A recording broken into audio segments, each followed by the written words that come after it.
Assalamu alaikum wa rahmatullahi wa barakatuhu.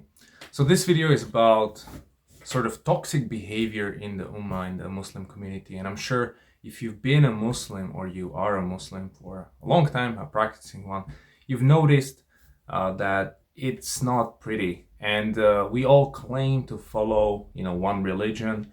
And we all claim to be Muslim, and that's supposed to be more important than your culture, than your ethnicity and whatever. But the amount of toxic behavior in the Ummah is something that's crazy, because basically I've been a non-Muslim before, and some of the most toxic, most disgusting humans that I've met were Muslims. So not to say anything about Islam, but this is the truth, right? Our religion is big, so everybody can join, and you get people who are like really strange in some sense. And that today I want to talk about specifically one thing, one issue, and that is Muslims attacking other Muslims online, or just from my experience, and just share what I think, because that I think is something that we have a big problem with. Muslims who are basically the enemies of Muslims. And everybody thinks he's correct, everybody thinks his way is the way. And I understand there's a need to refute people that exists within Islam.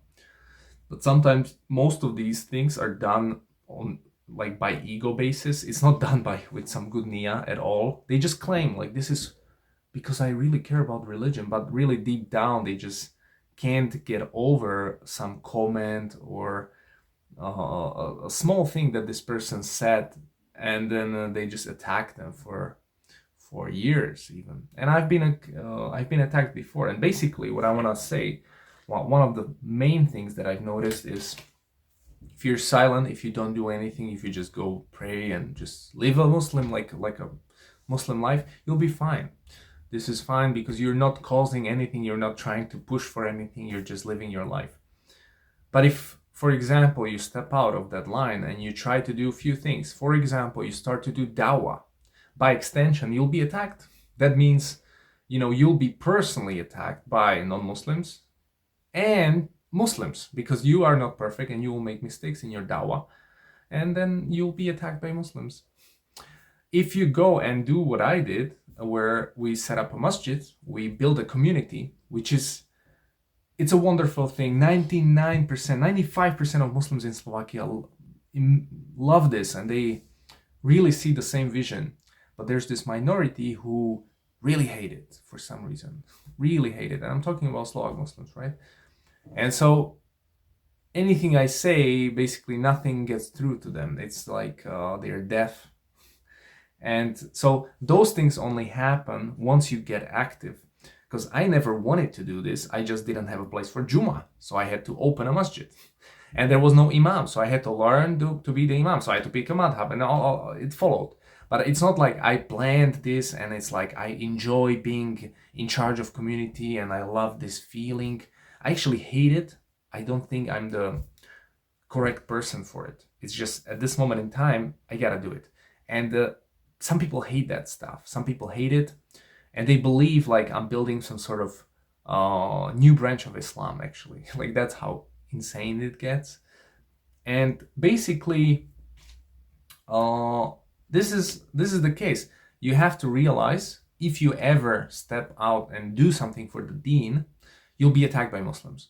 And that happened throughout the history. Anyone who did something for Islam, he was attacked by Muslims. And we see that in our history since the death of our Prophet sallallahu alaihi wasallam. The fitna started.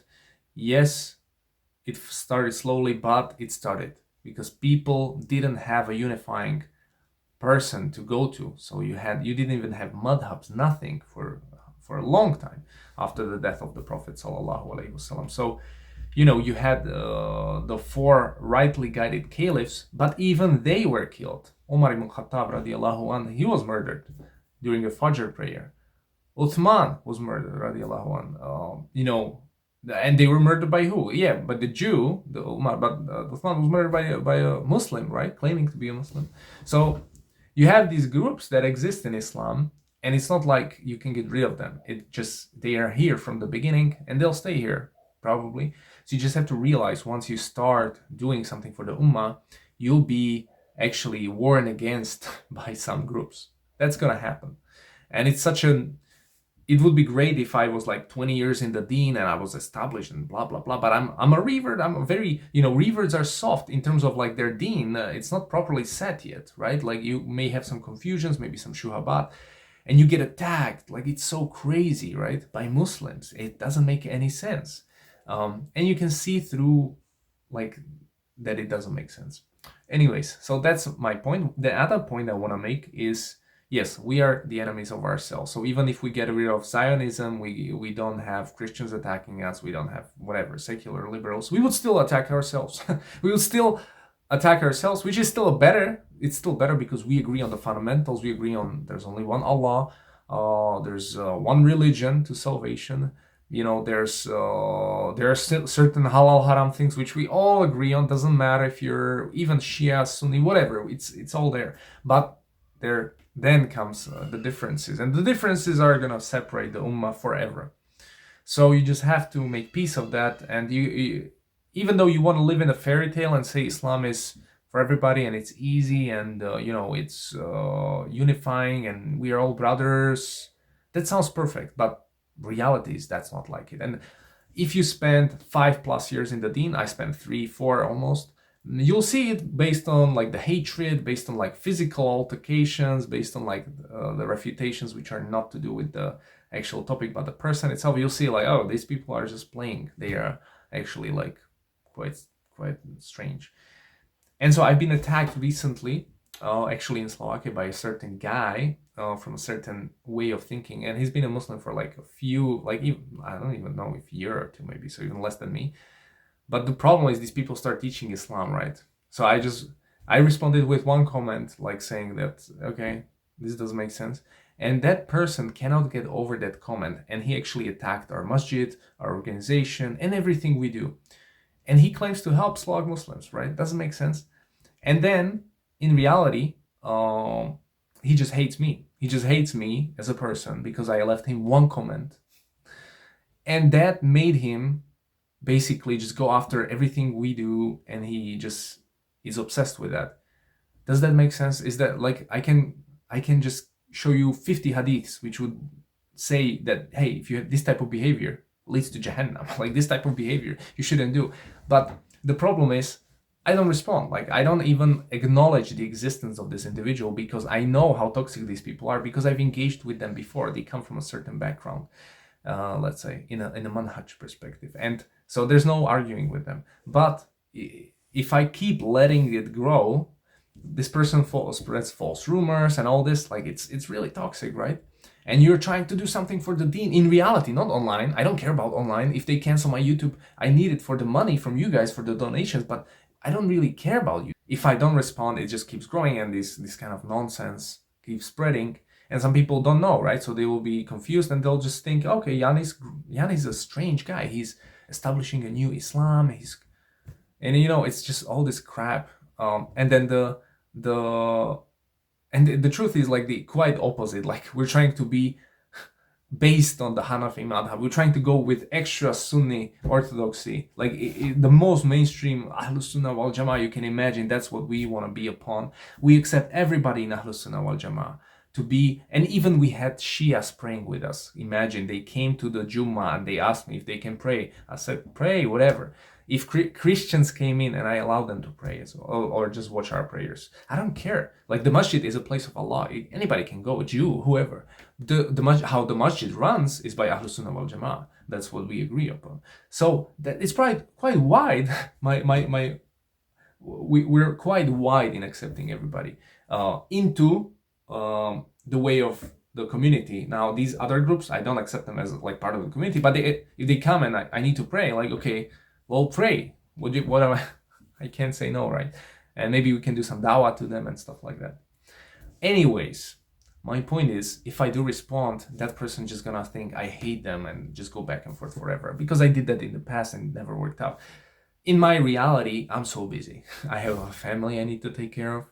I have a house that I need to build. I have a businesses that I'm growing internationally and traveling. I have a YouTube thing. I'm, I have the Islamic community where I'm the imam here. I have a lot of going on. Like I don't respond to a single comment on YouTube. I don't respond to it anymore because I just don't have time. On Twitter, I'm not that active. I just post something, people respond. I don't respond. Like the people who engage with the comments are, to me, they don't have a life. Like if you have kids, if you have to take care of them, if you have to make money, why are you on YouTube? Why are you commenting? Don't you have a life? Like, okay, if you leave one comment, it's fine. But if you just keep going back and forth, that means you don't value your time. You don't have any like responsibility probably, and you're not that interesting to me. So I just don't even engage with most people. Like most people are not worth even engaging in. I just say what I think and I let it marinate in the world. But anyways, so that's my balance now. I'm trying to figure that out. Anyways, but all good, all praises to Allah subhanahu wa ta'ala, who is always watching in every moment how we behave. And so that just has to change your adab, change your behavior, because really it's truth. Allah is watching everything we do, and we have to be extra careful. Like I've been recently really thinking about the concept and the Quranic ayat where Allah says that if there's not a room of three, instead that he's the fourth, and there's not five and he's the sixth one. So he knows everything. There's no escape from Allah's knowledge. So we have to be very careful here. And really, it's about tazkiyah nafs and purification of our one ego, because all of this comes from my ego. It doesn't come from knowledge. These people don't care about knowledge. These people care about their egos. If you cared about your knowledge, you would forgive. Like I would forgive you if you didn't keep attacking me. Like I don't want to attack anyone. I have no intention to attack anyone anywhere in the Muslim Ummah. So why? Like if I don't agree with you, I'll say it. But that doesn't mean I'm not a friend or something. I just don't agree with that point of view, right? So why don't you do it like that? But you kind of, arrogance of the heart. It's crazy. And the best is these people claim to be super, super spiritual. Like, Barakallahu feek, Assalamu alaikum, Rahmatullahi barakatuhu. May Allah open our hearts, and may Allah increase us. And they just always wrap it up, the hatred, the arrogance, they wrap it up in this beautiful language. Yeah, that's nice. Thanks.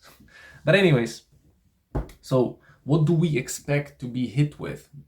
I was hated by Zionists. I'm hated by far-right Christians.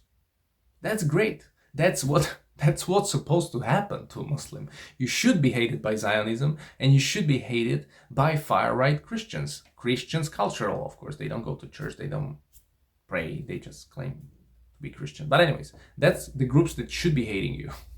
Then if they hate you, that's correct. But the Muslim Ummah shouldn't. Like they should, subhanallah,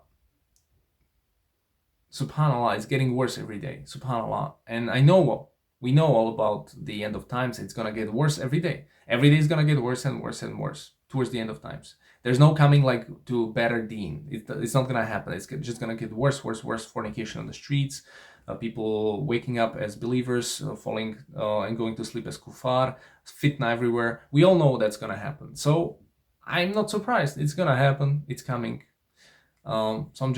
My point now is just to live life and just survive and die as a Muslim, alhamdulillah, and just raise my family and just keep going. And just live a simple life. Simple, yet globalized, complex. So simple in Slovakia, in a village, just kind of like plugged in and really in reality. I like reality. I hate online. And then really pushing forward on the business, pushing forward on the deen to establish something globally, right? Subhanallah. So anyways, that's what I've been going through lately, so just wanted to share that. It's a therapy for me to share my thoughts, because I also am a human being. Like, you think I don't need help? I don't need somebody to talk to? Like, some people ask me for advice. Great, I'll give you, but you don't think I need advice? Like, I also have struggles and I need advice, but people seem like, he has it all figured out. No, I'm struggling. Every day I'm struggling with my deen, with my ego, with my nafs, with everything around me. It's a battle. Every day is like, I'm on it, and it's a struggle. It's a struggle, and I'm not living an easy life, like in a sense where I just chill and whatever. Like, it's pretty difficult. living life as a normal human is pretty difficult. And it doesn't matter your economic status, it's still difficult. Just being in existence, existing in this world is difficult. Because you have to realize, we always keep coming back to your purpose, right? And it's always this battle between dunya and deen. So that's always gonna be there. And so I don't have like everything great and I'm just chilling. And no, it's pretty difficult. But alhamdulillah, I'm just content with my destiny, I guess. Whatever. I don't know. I can say things, but maybe whatever is in my heart, I don't know. Subhanallah. It's so difficult to do introspection of your own, like, niyyah, to really see, like, why are you doing this, Jan? Why are you doing this video, Jan?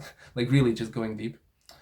But you can't live your life just questioning everything. It would be quite crazy, but you gotta make that introspection sometimes. Go to nature, man. Anyways, that's my point. I don't know what was my point, but that was my splash of information. So hopefully you got something out of it. Assalamu alaikum wa rahmatullahi wa barakatuhu. And see you in the next video, inshallah.